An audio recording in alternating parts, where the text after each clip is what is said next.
Tel Aviv में हर तरफ से सायरन्स बज रही हैं क्योंकि बताया जा रहा है कि ईरान की तरफ से मिसाइल अटैक लॉन्च किया गया है। फिलहाल सायरन बज रही हैं और लोग जो हैं सेफ शेल्टर की तरफ भाग रहे हैं, जैसा मैं दिखाऊंगा आपको।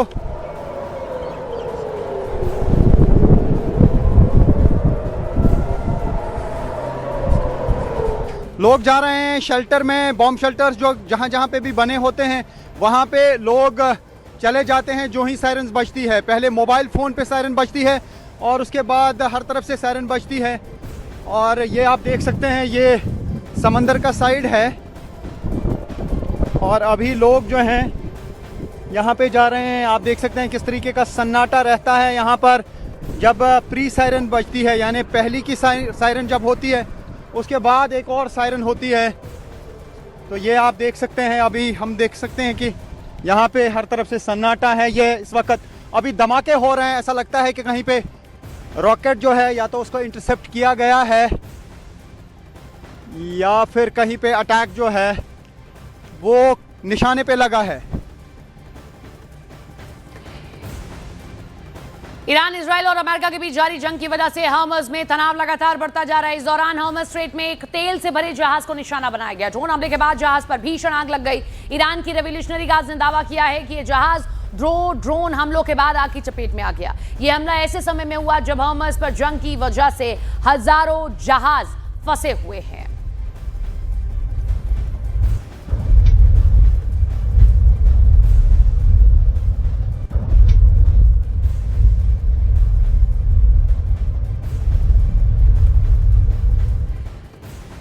इजराइल डिफेंस फोर्स ने एक एनिमेशन वीडियो जारी किया जिसमें ईरान में मौजूद एक बंकर को टारगेट किया गया। दावा यह किया गया कि यहीं से खामनेई अपनी तमाम रणनीति बनाते थे। तेहरान के जमहूरी स्ट्रीट में मौजूद इस बंकर के हश्र को देखकर अंदाजा लगाया जा सकता है कि 28 फरवरी का हमला कैसा रहा होगा, क्योंकि तब भी खामनेई लगभग ऐसे ही एक महफूज ठिकाने में मीटिंग कर रहे थे। मेरे सहयोगी प्रशांत चुरे इस एनिमेशन को आसान भाषा में आपको समझाने का प्रयास करेंगे। इजराइल ने कैसे टारगेट सेट किया, फिर उसे अंजाम तक पहुंचाया। देखिए किस तरीके से तेहरान के जमहूरी स्ट्रीट में 28 फरवरी को इजराइल ने कितनी लेयर की चीर करके खामनेई को इसमें मारा था। यह तस्वीर जरा गौर से देखिए।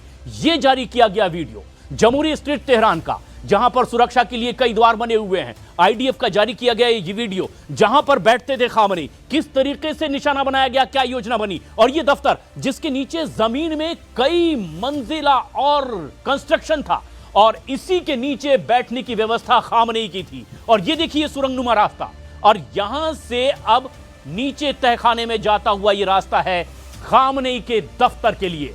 और जमीन के नीचे कई मंजिला इसी तरह का निर्माण था और फिर सुरक्षित जगह बनाई गई थी इस तरह की मीटिंग के लिए। और ये मीटिंग रूम है जहां अंदर बैठे थे खामनेई, और यहीं पर बंकर बस्टर बमों का धमाका करके आखिरकार पूरी तरह से इसे नेस्त नाबूद कर दिया गया। और ऐसे हुआ है खामनेई का खात्मा जमहूरी स्ट्रीट तेहरान में। और ये वीडियो आईडीएफ ने जारी किया है और बताया है कि आखिर कैसे पूरी स्ट्रेटजी के तहत इस बहुत ही सुरक्षित जगह पर बैठे खामनेई को भी आखिर उनके अंजाम तक आईडीएफ ने पहुंचा दिया।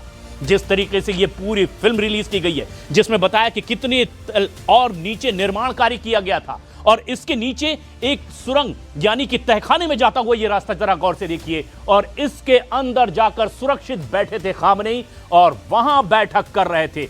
ये वो जगह है, ये वो रास्ता है जहां खामनेई की मौजूदगी थी, और ये सेफ स्पेस जहां पर ये सीक्रेट मीटिंग चल रही थी। और इसी जगह को आईडीएफ ने निशाना बनाया और आखिरकार सब कुछ नेस्त नाबूद और खामनेई खत्म। अमेरिका और इजराइल की निगरानी इतनी तेज है कि ईरान की कई मिसाइलें लॉन्च होने से पहले ही तबाह कर दी जा रही हैं। सवाल यह कि जो बंकर कभी ईरान की सबसे बड़ी ढाल थे, क्या वही अब उसकी सबसे बड़ी कमजोरी बनते जा रहे हैं?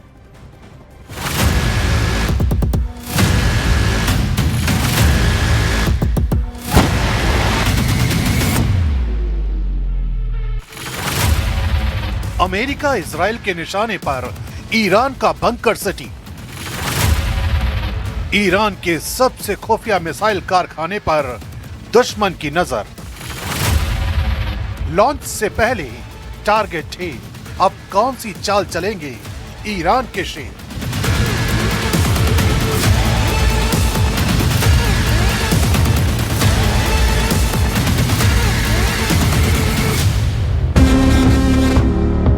ईरान की मिसाइलों को उसकी असली ताकत माना जाता है। इन्हीं मिसाइलों से ईरान ने अमेरिका और इजराइल को गहरे जख्म दिए हैं। यही वजह है कि अब महायुद्ध के इस भयानक पड़ाव पर अमेरिका और इजराइल ने अपनी रणनीति को बदल लिया है। अब ईरान के उस बंकर सिटी को टारगेट किया जा रहा है जिसे ईरान की रियल पावर माना जाता है। ईरान की बंकर सिटी दरअसल पहाड़ों के अंदर बने विशाल सुरंग नेटवर्क हैं, जिन्हें ईरान ने पिछले 2 दशकों में तैयार किया है। इन सुरंगों में बैलिस्टिक मिसाइलें, लॉन्चर और ईंधन तक सुरक्षित रखा जाता है। कई बंकर इतने गहरे हैं कि सामान्य बमों से उन्हें नष्ट करना मुश्किल माना जाता है।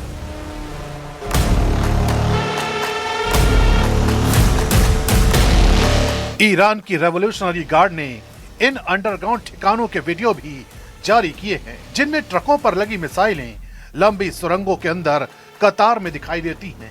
रणनीति साफ है, अगर दुश्मन हवाई हमला करे तो मिसाइलें सुरक्षित रहें और अचानक बाहर निकलकर जवाबी हमला किया जाए। लेकिन अब यही सुरंगें लगातार निगरानी में हैं। I'm once again calling on all members of the Iranian Revolutionary Guard, the military and the police to lay down their arms. They're only going to be killed. And now is the time to stand up for the Iranian people and help take back your country. You're going to have a chance after all these years to take back your country. Accept immunity. We'll give you immunity. America और Israel ने इन bunker cities को खोजने के लिए hi tech निगरानी तंत्र तैनात किया है। सैटेलाइट, ड्रोन और निगरानी विमान लगातार उन इलाकों पर नजर रखते हैं जहां से मिसाइल लॉन्च हो सकती है। जैसे ही किसी सुरंग का दरवाजा खुलता है या लॉन्चर बाहर आता है, तुरंत टारगेट बना लिया जाता है। माना जाता है कि यह रणनीति लॉन्च डिटेक्शन स्ट्राइक मॉडल पर काम कर रही है, यानी मिसाइल की उड़ान भरने का इंतजार नहीं किया जाता, बल्कि लॉन्च की तैयारी के दौरान ही हमला कर दिया जाता है। इससे वहां से कई मिसाइल हवा में जाने से पहले ही तबाह हो जाते हैं। रिपोर्ट के मुताबिक युद्ध के शुरुआती दिनों में ईरान ने बड़ी संख्या में मिसाइलें दागी, लेकिन कुछ ही समय बाद हमलों की रफ्तार अचानक कम हो गई। इसका बड़ा कारण यही बताया गया कि कई लॉन्चर और बंकर के प्रवेश द्वार निशाने पर आ गए।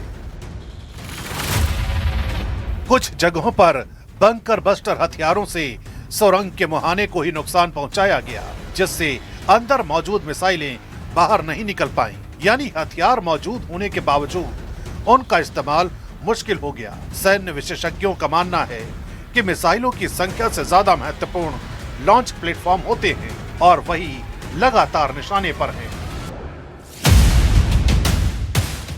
ईरान ने अपनी मिसाइल सिटीज को इसलिए बनाया था ताकि दुश्मन के लिए उन्हें ढूंढना लगभग असंभव हो। ये सुरंगें अक्सर पहाड़ी इलाकों में कई किलोमीटर लंबी होती हैं और इनमें कई निकास द्वार होते हैं, लेकिन आधुनिक निगरानी तकनीक ने इस रणनीति को चुनौती दी है। ईरान के पास अब भी बड़ी संख्या में बैलिस्टिक मिसाइलें मौजूद होने का दावा किया जा रहा है, लेकिन असली चुनौती उन्हें सुरक्षित तरीके से लॉन्च करना है। जब हर संभावित लॉन्च साइट पर निगरानी हो और सुरंगों के मुहाने तक निशाने पर हो, तो रणनीति बदलनी पड़ती है। यही वजह है कि बंकर सिटी की कहानी अब सिर्फ ताकत की नहीं बल्कि चुनौती की भी बन गई है। जो अंडरग्राउंड ठिकाने कभी ईरान की सबसे सुरक्षित ढाल माने जाते थे, अब वही अमेरिका और इजराइल के लिए प्राइम टारगेट बन चुके हैं और यही इस जंग का सबसे बड़ा मोड़ साबित हो सकता है।